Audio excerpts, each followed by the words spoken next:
महाराष्ट्राच्या राजकारणात पुन्हा एकदा एक मोठा प्रश्न हवेत तरंगतोय आणि तो प्रश्न म्हणजे 2029 साली उद्धव ठाकरे पुन्हा मुख्यमंत्री होणार का? हा प्रश्न साधा नाही, कारण यामागे आहे सत्तेची लढाई, पक्षफुटीचं राजकारण आणि पुन्हा उभं राहण्याची झुंज.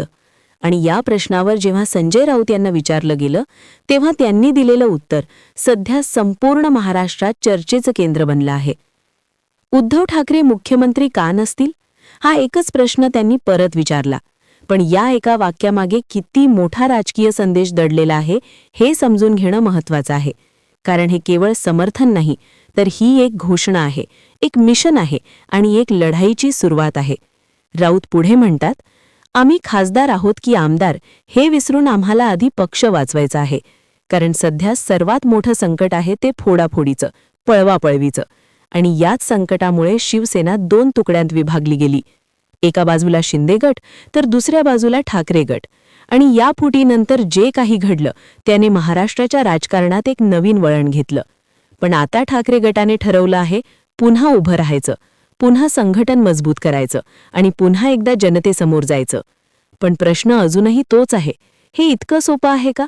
कारण सध्या सत्तेत असलेली महायुती मजबूत आहे, प्रशासनावर त्यांची पकड आहे आणि त्यांच्याकडे संसाधनांची ताकदही आहे.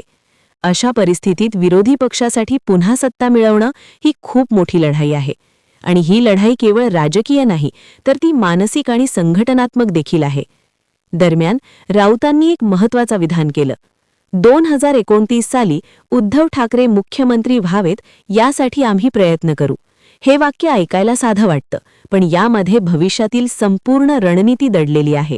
कारण 2024, 2025, 2026 या सगळ्या वर्षांमध्ये काय घडेल यावर 2029चं चित्र अवलंबून असणार आहे. आणि त्यामुळेच आत्तापासूनच तयारी सुरू झाली आहे. याच दरम्यान एक मोठी अफवा पसरली, संजय राऊत पक्ष सोडणार. पण या प्रश्नावर त्यांनी जे उत्तर दिलं तेही तितकंच ठाम होतं. मी या पक्षासाठी घाम गाळला आहे, रक्त वाहिलं आहे, त्यामुळे काहीही झालं तरी पक्ष सोडणार नाही. हे वाक्य केवळ निष्ठा दाखवत नाही, तर ते कार्यकर्त्यांसाठी एक संदेश आहे की लढाई अजून संपलेली नाही आणि जे लोक पक्ष सोडून गेले त्यांच्यापेक्षा आम्ही वेगळे आहोत. पण या सगळ्या राजकारणात एक वेगळीच बाजू समोर आली, बुवाबाजी. आणि यावरही राऊतांनी थेट भाष्य केलं. बुवाबाजीला प्रतिष्ठान नामवंत लोक देतात. हे विधान केवळ एका प्रकरणावर नाही, तर संपूर्ण समाजावर भाष्य करतं. कारण जेव्हा मोठे लोक, राजकारणी, मंत्री अशा गोष्टींमध्ये अडकतात तेव्हा त्याचा परिणाम सामान्य जनतेवर होतो. आणि त्यामुळेच महाराष्ट्राची प्रतिमा खराब होत असल्याचंही त्यांनी सांगितलं. आता या सगळ्या विधानांमधून एक मोठं चित्र समोर येतंय. एका बाजूला आहे सत्ता, दुसऱ्या बाजूला आहे संघर्ष. एका बाजूला आहे स्थैर्य, तर दुसऱ्या बाजूला आहे पुन्हा उभं राहण्याची जिद्द. आणि या 2 टोकांमध्ये उभं आहे महाराष्ट्राचं राजकारण. पण खरी गोष्ट अजून बाकी आहे, कारण 2029 पर्यंत अजून खूप वेळ आहे. या काळात किती नेते पक्ष बदलतील, किती नवीन चेहरे पुढे येतील, किती समीकरणं बदलतील याचा काहीच अंदाज नाही. आणि त्यामुळेच हा प्रश्न अजूनही अनुत्तरित आहे. उद्धव ठाकरे मुख्यमंत्री होणार का? कारण राजकारणात काहीही कायमस्वरूपी नसतं. आज जे अशक्य वाटतं ते उद्या शक्य होतं आणि आज जे निश्चित वाटतं ते उद्या बदलतं. आणि म्हणूनच ही कथा अजून संपलेली नाही, उलट ती आता सुरू झाली आहे. आणि या कथेत अजून अनेक ट्विस्ट येणार आहेत, अनेक धक्के बसणार आहेत आणि प्रत्येक टप्प्यावर एक नवीन प्रश्न निर्माण होणार आहे. आणि या प्रत्येक प्रश्नाचं उत्तर शोधताना महाराष्ट्राचं राजकारण आणखी रंगत जाणार आहे. या सगळ्या घडामोडींनंतर आता प्रश्न आणखी गडद होतो, कारण जे वरवर दिसतंय त्यामागे अजून खोल राजकारण सुरू आहे. उद्धव ठाकरे यांना पुन्हा मुख्यमंत्री बनवण्याची घोषणा ही केवळ भावनिक नाही, तर ती एक दीर्घकालीन रणनीतीचा भाग आहे. आणि ही रणनीती तयार करताना संजय राऊत आणि ठाकरे गटातील इतर नेते प्रत्येक पाऊल अत्यंत सावधपणे टाकताना दिसत आहेत. कारण त्यांना माहीत आहे की 2029 ही केवळ तारीख नाही, तर ती एक लक्ष्य आहे. आणि त्या लक्ष्यापर्यंत पोहोचण्यासाठी अजून खूप मोठा प्रवास बाकी आहे. या प्रवासात सर्वात मोठं आव्हान आहे ते म्हणजे विश्वास पुन्हा निर्माण करणं. कारण पक्षफुटीनंतर अनेक कार्यकर्ते संभ्रमात आहेत. काहींनी साथ सोडली, काहींनी थांबण्याचा निर्णय घेतला, तर काही अजूनही वाट बघत आहेत. आणि या सगळ्यांना पुन्हा एकत्र आणणं ही सोपी गोष्ट नाही. त्यासाठी केवळ भाषणं पुरेशी नाहीत, तर ठोस कृती दाखवावी लागेल. स्थानिक पातळीवर संघटन उभं करावं लागेल, नवीन चेहऱ्यांना संधी द्यावी लागेल आणि सर्वात महत्त्वाचं म्हणजे कार्यकर्त्यांमध्ये आत्मविश्वास निर्माण करावा लागेल. दरम्यान दुसऱ्या बाजूला सत्ताधारी गटही शांत बसलेला नाही. तेही आपली ताकद वाढवत आहेत, नवीन समीकरणं तयार करत आहेत आणि विरोधकांना कमकुवत करण्यासाठी प्रत्येक शक्य प्रयत्न करत आहेत.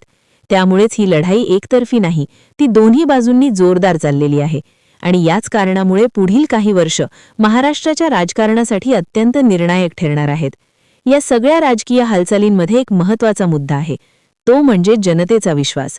कारण शेवटी सत्ता ही जनतेच्या मतांवरच ठरते आणि त्यामुळेच ठाकरे गटाने पुन्हा जनतेमध्ये जाण्याचा निर्णय घेतला आहे. सभा, दौरे, आंदोलने आणि सोशल मीडियाच्या माध्यमातून आपली भूमिका मांडण्याचा प्रयत्न सुरू आहे. पण हा प्रयत्न किती प्रभावी ठरेल हे पाहणं महत्त्वाचं आहे.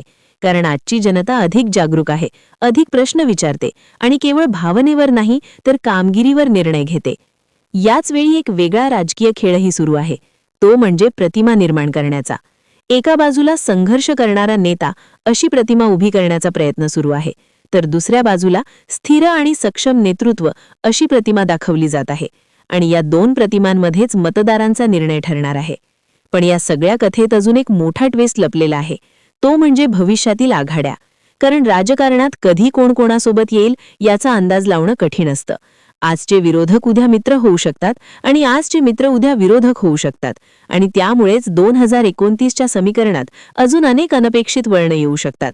आता इथेच सस्पेन्स आणखी वाढतो, कारण जर ठाकरे गटाने आपली संघटना मजबूत केली, कार्यकर्त्याचा विश्वास परत मिळवला आणि योग्य वेळी योग्य निर्णय घेतले तर 2029मध्ये चित्र पूर्णपणे बदलू शकतं.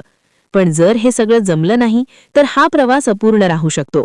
म्हणूनच सध्या प्रत्येक हालचाल महत्त्वाची आहे. प्रत्येक विधान, प्रत्येक बैठक, प्रत्येक निर्णय हे सगळं भविष्यातील मोठ्या चित्राचा भाग आहे आणि या सगळ्या हालचालींवरूनच ठरणार आहे की उद्धव ठाकरे पुन्हा मुख्यमंत्री पदाच्या शर्यतीत किती पुढे जातात. आणि म्हणूनच हा प्रश्न अजूनही हवेत आहे. उत्तर अजून मिळालेलं नाही, पण संकेत मिळायला सुरुवात झाली आहे आणि या संकेतांमधून तयार होणारी कथा अजून खूप मोठी आहे. अजून खूप काही घडायचं आहे, अजून अनेक चेहरे समोर यायचे आहेत आणि या सगळ्या घडामोडींमध्ये महाराष्ट्राचं राजकारण एका नव्या टप्प्याकडे जात आहे. आणि या टप्प्यात कोण वर येणार, कोण मागे राहणार आणि शेवटी कोण मुख्यमंत्री पदावर बसणार याचं उत्तर अजूनही त्या भविष्याच्या पडद्यामागे दडलं आहे. आणि आता या संपूर्ण कथेला एक निर्णायक वळण मिळताना दिसतंय. कारण आतापर्यंत जे काही घडलं ते केवळ सुरुवात होती. खरा खेळ आता पुढे सुरू होणार आहे. उद्धव ठाकरे यांचं नाव पुन्हा मुख्यमंत्री पदासाठी पुढे येणं ही केवळ राजकीय इच्छा नाही, तर ती एक मोठी रणनीती, एक भावनिक लाट आणि एक संघटनात्मक पुनर्बांधणीचा भाग आहे. आणि या सगळ्या प्रक्रियेत संजय राऊतांची भूमिका अत्यंत महत्त्वाची ठरत आहे. कारण ते केवळ वक्ते नाहीत, तर ते संदेश देणारे, कार्यकर्त्यांना एकत्र ठेवणारे आणि विरोधकांवर थेट हल्ला करणारे नेते म्हणून पुढे येत आहेत. पण आता खरी कसोटी सुरू होणार आहे ती निवडणुकांची. कारण कोणताही राजकीय दावा हा शेवटी मतपेटीतच सिद्ध करावा लागतो आणि इथेच सगळं गणित बदलू शकतं. ठाकरे गटाने जरी आपली भूमिका स्पष्ट केली असली तरी त्यांना जनतेचा पाठिंबा मिळवणं अत्यंत गरजेचं आहे. कारण आजच्या राजकारणात केवळ भावना पुरेशी नसते, तर विकास, कामगिरी आणि विश्वास या तिन्ही गोष्टींचा संगम असावा लागतो. दरम्यान विरोधकही आपली रणनीती आखत आहेत. तेही या सगळ्या घडामोडींवर बारकाईने लक्ष ठेवत आहेत. कारण त्यांना माहीत आहे की जर ठाकरे गट पुन्हा मजबूत झाला तर सत्तेचं समीकरण पूर्णपणे बदलू शकतं. आणि म्हणूनच येणाऱ्या काळात राजकीय आरोप प्रत्यारोप आणखी तीव्र होणार आहेत, नवीन मुद्दे समोर येणार आहेत आणि जनतेसमोर वेगवेगळ्या कथा आणल्या जाणार आहेत. या सगळ्या गोंधळात एक गोष्ट मात्र निश्चित आहे, महाराष्ट्राचं राजकारण आता एका नव्या टप्प्यात प्रवेश करत आहे, जिथे जुने समीकरणं मोडत आहेत, नवीन समीकरणं तयार होत आहेत आणि प्रत्येक नेता आपली जागा मजबूत करण्यासाठी झटत आहे. आणि या सगळ्या प्रक्रियेत उद्धव ठाकरे मुख्यमंत्री होणार का हा प्रश्न अधिकच महत्त्वाचा बनतोय.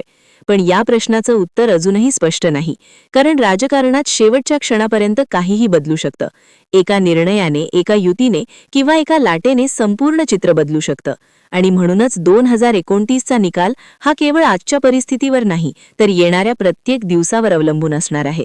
आणि शेवटी ही केवळ एका नेत्याची कथा नाही, ही आहे एका पक्षाची लढाई, एका विचारसरणीची पुनर्बांधणी आणि सत्तेसाठी चाललेली एक मोठी स्पर्धा, जिथे प्रत्येक चाल महत्त्वाची आहे, प्रत्येक निर्णय निर्णायक आहे आणि प्रत्येक क्षण भविष्याची दिशा ठरवतो. त्यामुळेच ही कथा इथे संपत नाही, उलट इथूनच ती एका नव्या अध्यायाकडे वळते.